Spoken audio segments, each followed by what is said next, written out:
Hello friends, welcome to Suvaiyana Samayal.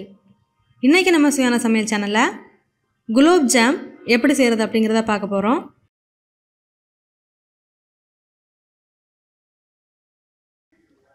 ஒரு கடாய் எடுத்துக்கோங்க. கடாய் சூடானதுக்கு அப்புறமா தண்ணி சேர்க்காத கெட்டியான பால் 1 கப் சேர்த்துக்கோங்க. பாலை இந்த மாதிரி கொதிக்க விட்டு காய்ச்சி எடுத்துக்கோங்க. பாலை இந்த மாதிரி நல்லா காய்ச்சி எடுத்ததுக்கு அப்புறமா இதில் 3/4 கப் கோதுமை மாவு சேர்த்துக்கோங்க. சேர்த்துட்டு நல்லா கிளறி விட்டுக்கோங்க.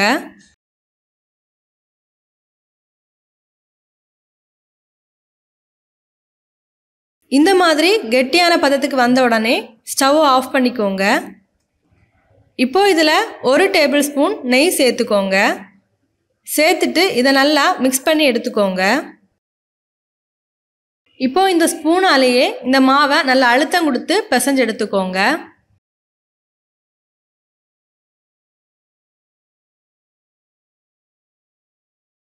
கை பொறுக்கிற சூட்டுக்கு வந்ததுக்கு அப்புறமா கையில் கொஞ்சம் நெய் தடவி விட்டு கைகளாலேயே அழுத்தம் கொடுத்து பிசைஞ்சு எடுத்துக்கோங்க.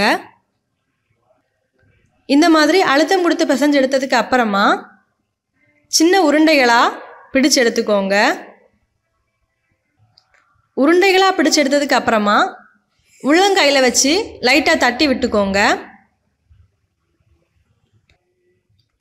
இப்போ இதில் ஒரு குச்சியால் இந்த மாதிரி டிசைன் போட்டு எடுத்துக்கோங்க.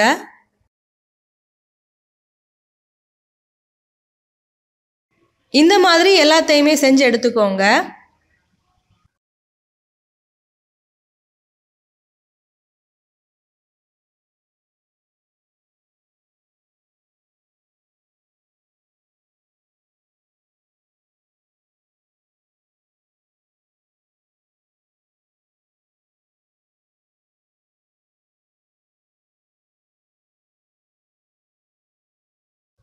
பாருங்க, இந்த சைஸுக்கு உங்களுக்கு 11 ஸ்வீட்ஸ் கிடைக்கும். இப்போ சர்க்கரை பாகு ரெடி பண்ணுறதுக்காக ஒரு பாத்திரம் எடுத்துக்கோங்க. இதில் 3/4 கப் சர்க்கரை சேர்த்துக்கோங்க. கூடவே 3/4 கப் தண்ணியும் சேர்த்துக்கோங்க.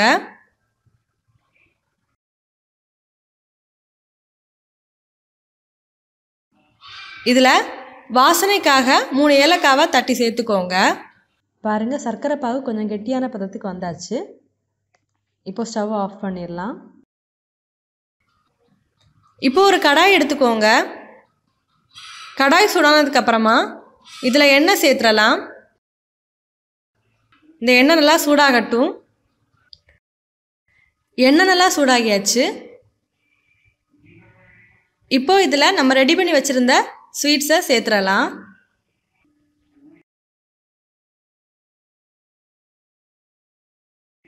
இதை மிதமான தீயில வச்சு பொரிச்சு எடுத்துக்கோங்க. ஒரு பக்கம் நல்லா பொரிஞ்சு வந்ததுக்கு அப்புறமா திருப்பி போட்டு பொரிச்சு எடுத்துக்கோங்க. பாருங்க, நல்லாவே பொரிஞ்சு வந்தாச்சு. இப்போ இதை சர்க்கரை பாகில் சேர்த்துடலாம்.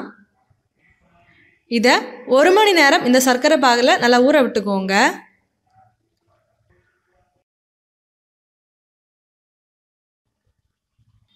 பாருங்க, நம்மளோட ஸ்வீட்ஸ் சர்க்கரை பாகில் நல்லாவே ஊறி வந்தாச்சு. பாருங்க, ரொம்பவே சாஃப்டாக வந்திருக்கு. முதல்ல சர்க்கரை பாகை ரெடி பண்ணலாம். அதுக்காக ஒரு பாத்திரம் எடுத்துக்கோங்க. இதில் 1 கப் சர்க்கரை சேர்த்துடலாம். கூடவே 1.5 கப் தண்ணி சேர்த்துடலாம்.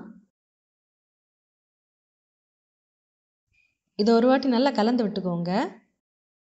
பாருங்கள், சர்க்கரை நல்லா கரைஞ்சி தண்ணி நல்லாவே கொதிக்க ஆரம்பிச்சாச்சு. இப்போது இதில் வாசனைக்காக 2 ஏலக்காவை தட்டி சேர்த்துடலாம். இந்த பாகு கொஞ்சம் கெட்டியாகி வர அளவுக்கு மிதமான தீயில வச்சு இதை கொதிக்க விட்டு எடுத்துடலாம். இப்போ ஒரு 10 துண்டுகள் பிரெட் எடுத்திருக்கேன். இதில் இருக்கிற ஓரங்களை கட் பண்ணி எடுத்துடலாம்.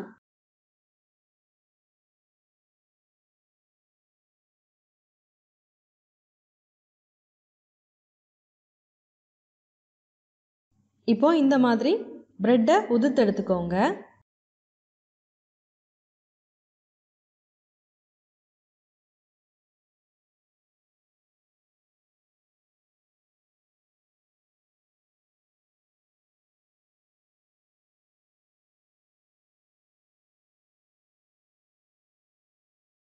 பாருங்க, இந்த மாதிரி நல்லா உதுத்து எடுத்துக்கோங்க.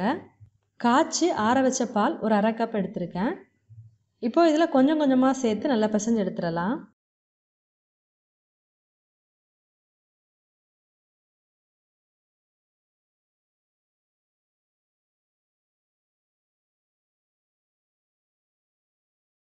பாருங்க, இந்த மாதிரி நல்லா பிசைஞ்சு எடுத்துக்கோங்க.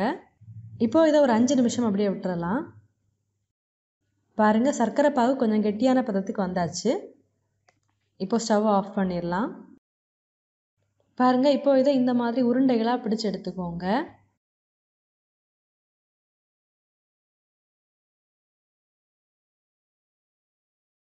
பாருங்க, இந்த மாதிரி விரிசல் இல்லாமல் உருட்டி எடுத்துக்கோங்க. இந்த மாதிரி எல்லாத்தையுமே உருண்டைகளாக பிடிச்சு எடுத்துக்கோங்க. இப்போ ஒரு கடாய் எடுத்துக்கோங்க. கடாய் சூடானதுக்கப்புறமா தேவையான அளவு எண்ணெய் சேர்த்துடலாம். எண்ணெய் சூடானதுக்கப்புறமா இந்த உருண்டைகளை இதில் சேர்த்துடலாம்.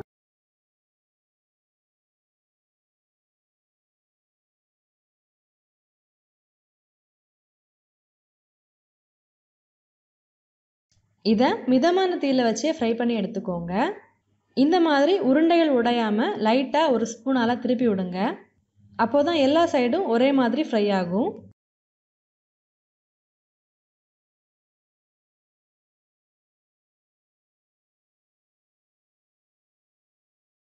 பாருங்கள், இது நல்லாவே ஃப்ரை ஆகி வந்தாச்சு. இப்போது நம்ம ரெடி பண்ணி எடுத்துருக்கிற சர்க்கரை பாகை லைட்டாக சூடு பண்ணி எடுத்துக்கோங்க. இதில் நம்ம ஃப்ரை பண்ணி எடுத்துருந்த உருண்டைகளை சேர்த்துடலாம். இப்போது இதை ஒரு 2 நிமிஷத்துக்கு லைட்டாக கொதிக்க விட்டு எடுத்துடலாம். இப்போ ஸ்டவ்வை ஆஃப் பண்ணிடலாம். இப்போது ஸ்டவ்வை ஆஃப் பண்ணதுக்கப்புறமா இதை இந்த சர்க்கரை பாகில் ஒரு 2 மணி நேரம் நல்லா ஊற விட்டு எடுத்துடலாம்.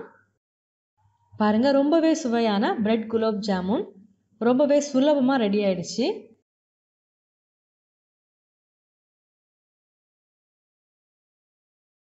ஒரு கடாய் எடுத்துக்கோங்க. இதில் 1 கப் ரவையை சேர்த்துடலாம். இதை மிதமான தீயில் வச்சு நல்லா வறுத்து எடுத்துடலாம். ரவையை வறுத்து எடுத்தாச்சு. இப்போ இதை ஒரு பாத்திரத்தில் மாற்றி வச்சிடலாம்.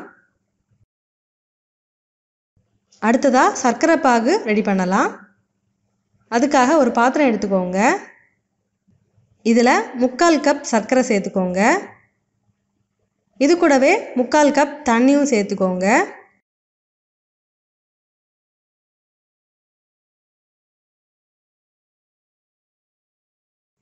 இதை நல்லா கலந்து விட்டுறலாம். சர்க்கரை பாகு நல்லாவே கொதிக்க ஆரம்பிச்சாச்சு. இப்போ இதில் ஒரு 3 ஏலக்காவை தட்டி சேர்த்துக்கோங்க வாசனைக்காக.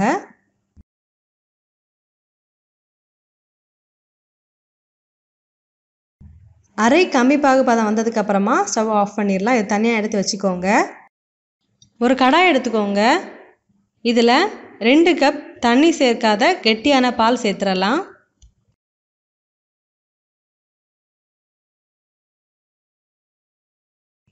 பாலை நல்லா கொதிக்க விட்டுக்கோங்க. பால் நல்லாவே கொதிக்க ஆரம்பிச்சாச்சு. இந்த மாதிரி கிளறி விட்டு நல்லா கொதிக்க விட்டு எடுத்துக்கோங்க.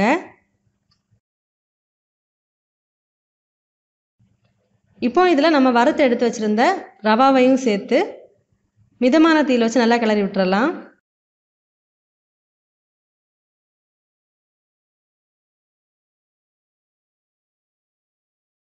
இந்த மாதிரி கெட்டியான பதத்துக்கு வந்ததுக்கு அப்புறமா இதில் 1 டேபிள் ஸ்பூன் நெய் சேர்த்துக்கோங்க. இது சூடாக இருக்கும்போதே இந்த மாதிரி ஒரு ஸ்பூனால் நல்லா கலந்து எடுத்துக்கோங்க.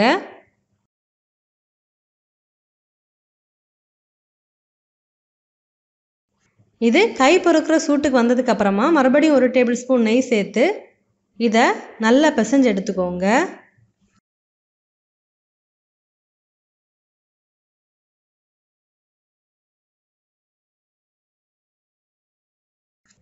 பாருங்க, இந்த மாதிரி நல்லா பிசைஞ்சு எடுத்துக்கோங்க. இப்போ கையில் கொஞ்சம் நெய் தடவி எடுத்துக்கோங்க. இதை உருண்டைகளாக பிடிச்சு எடுத்ததுக்கு அப்புறமா இந்த ஷேப்புக்கு பண்ணி எடுத்துக்கோங்க.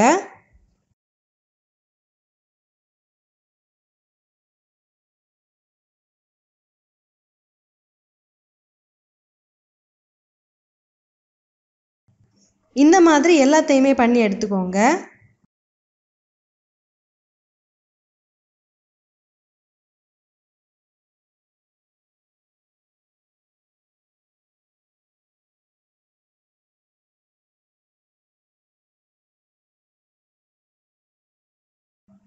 பாருங்க, இந்த சைஸுக்கு உங்களுக்கு 14 ஸ்வீட்ஸ் கிடைக்கும். இப்போ ஒரு கடாயில் இதை பொரிக்கிறதுக்கு தேவையான அளவு எண்ணெய் சேர்த்துக்கோங்க. எண்ணெய் சுடானதுக்கு அப்புறமா நம்ம எடுத்து வச்சிருந்த இந்த ஸ்வீட்ஸை சேர்த்துடலாம்.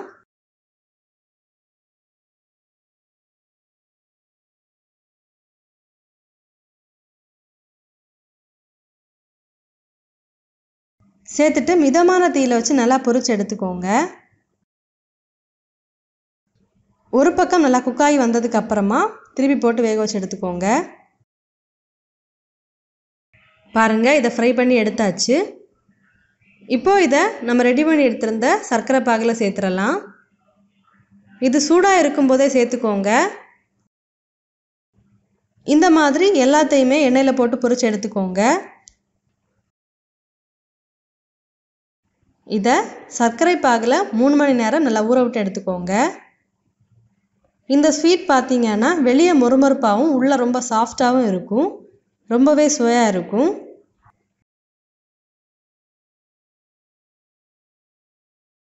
சர்க்கரை பாகை ரெடி பண்ணலாம். அதுக்காக ஒரு கடாய் எடுத்துக்கோங்க. இதில் 2 கப் சர்க்கரை சேர்த்துக்கோங்க. இது கூடவே 2 கப் தண்ணி சேர்த்துடலாம்.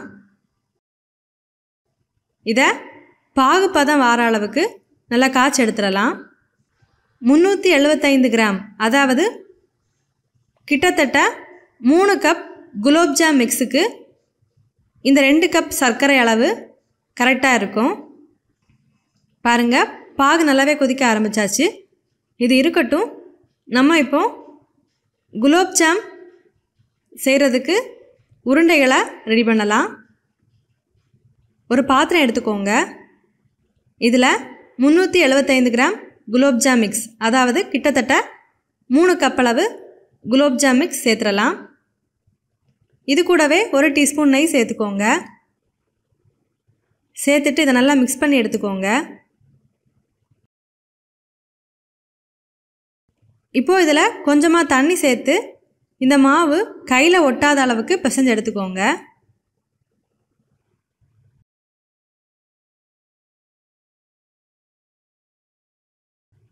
பாருங்கள், இந்த மாதிரி கையில் ஒட்டாத அளவுக்கு மாவை நல்லா பிசைஞ்சு எடுத்துக்கோங்க. பாருங்கள், நம்மளோட சர்க்கரை பாகும் நல்ல பாகு பதத்துக்கு வந்தாச்சு. இப்போ இதில் 2 ஏலக்காவை தட்டி சேர்த்துடலாம். இதில் எலுமிச்சப்பழ சாறு சேர்த்துடலாம். இப்போ இந்த மாவை உருண்டைகளாக பிடிச்சு எடுத்துடலாம். கையில் கொஞ்சமாக நெய் தடவி எடுத்துக்கோங்க.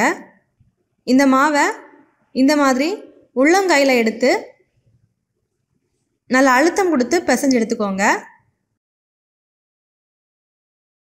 அழுத்தம் கொடுத்து பிசைஞ்சு எடுத்ததுக்கு அப்புறமா வெடிப்பில்லாத உருண்டையாக பிடிச்சு எடுத்துக்கோங்க.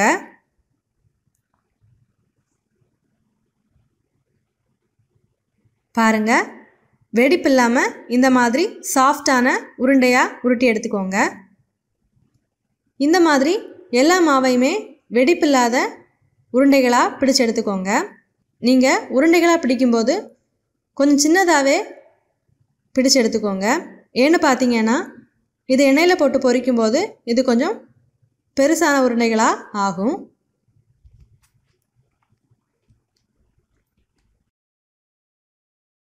பாருங்கள், இந்த சைஸுக்கு உங்களுக்கு 40லேருந்து 45 குலோப்ஜாம் உருண்டைகள் கிடைக்கும். இப்போ இந்த உருண்டைகளை எண்ணெயில் போட்டு பொரிச்சு எடுத்துடலாம். அதுக்காக ஒரு கடாய் எடுத்துக்கோங்க. இதில் பொரிக்கிறதுக்கு தேவையான அளவு எண்ணெய் சேர்த்துக்கோங்க. இப்போ நம்மளோட எண்ணெய் நல்லா சூடாகியாச்சு. பாருங்கள், இந்த மாதிரி ஒரு சின்ன துண்டு எடுத்து போட்டிங்க அப்படின்னா அது உடனே பொரிஞ்சிட்டு மேலே வரும். எண்ணெயை மிதமான தீயிலே வச்சுக்கோங்க. இப்போது நம்ம உருட்டி எடுத்த அந்த உருண்டைகளை இந்த எண்ணெயில் போட்டு பொரிச்சு எடுத்துடலாம். இந்த குலோப்ஜாம் உருண்டைகளை போடும்போது மிதமான தீயில வச்சுட்டே போடுங்க. அப்போது தான் இந்த குலோப் ஜாம் உருண்டைகள் எல்லா இடமும் ஒரே மாதிரி பொரிஞ்சு வரும். பாருங்கள், பொன்னிறமாக பொரிஞ்சு வந்தாச்சு. இப்போது இதை எடுத்து நம்ம ரெடி பண்ணி எடுத்துருக்கிற சர்க்கரை பாகில் சேர்த்துடலாம். இப்போது இதை ஒரு 2லேருந்து 3 மணி நேரம் இந்த சர்க்கரை பாகில் நல்லா ஊற விட்டுக்கோங்க. இந்த சர்க்கரை பாகில் நல்லாவே ஊறும்போது தான் இந்த குலோப் ஜாமோட சுவை ரொம்பவே நல்லா இருக்கும். நான் முன்னாடியே சொன்னது மாதிரி 3 கப் குலோப் ஜாம் மிக்ஸுக்கு 2 கப் சர்க்கரை எடுத்தீங்க அப்படின்னா இந்த சர்க்கரை பாகு குலோப் ஜாமுக்கு கரெக்டாக இருக்கும். பாருங்கள், ரொம்பவே சுவையான எல்லோருக்குமே ரொம்ப பிடிச்ச குலோப் ஜாம் ரெடி ஆயிடுச்சு. நீங்களும் இந்த மாதிரி செஞ்சு பாருங்கள். செஞ்சு பார்த்ததுக்கப்புறமா உங்கள் கமெண்ட்ஸை மறக்காமல் எங்களோட ஷேர் பண்ணுங்கள். இந்த வீடியோ உங்களுக்கு யூஸ்ஃபுல்லாக இருந்துச்சு அப்படின்னா உங்கள் நண்பர்களோட பகிர்ந்து கொள்ளுங்கள். நீங்களும் நம்ம சேனலை சப்ஸ்கிரைப் பண்ணலை அப்படின்னா சேனலை சப்ஸ்கிரைப் பண்ணிக்கோங்க. இந்த மாதிரி சுவையான ஒரு ரெசிபியோட நான் உங்களை சந்திக்கிறேன். அது வரைக்கும் சுவையாக சமைங்க, சுவையாக சாப்பிடுங்க. நன்றி.